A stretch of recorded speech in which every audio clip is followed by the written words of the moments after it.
कोटाबांजीर विधायक लक्ष्मण बागार कोटाबांजीर एनएसी अध्यक्ष बलियार सिंह भितरे कथा कटाकुटी के निकरी इछन का वीडियो भाइराल है।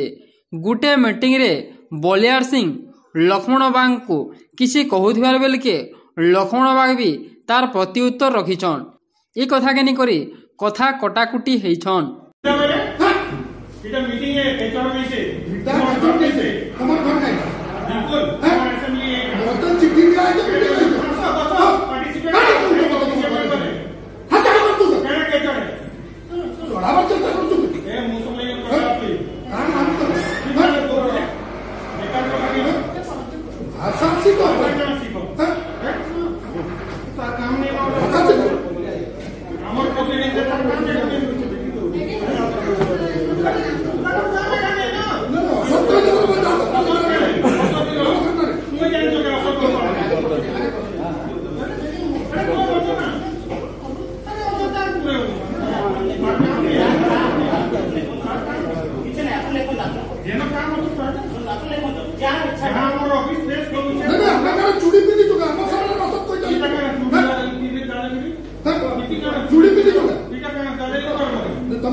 व्यक्तिगत जिन केवल व्यक्तिगत जिन लेखा चलती व्यक्तिगत लेखा चलते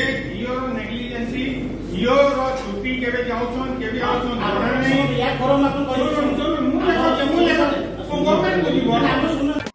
2022 रे पौर इलेक्शन रे कोटाबांजीर एनएससी रु कांग्रेस नु बलियार सिंह जीतिबार बेल के 2024 इलेक्शन रे कोटाबांजीर एमएलए हिसाबे श्री लक्ष्मण बाग बीजेपी नु जीति छन।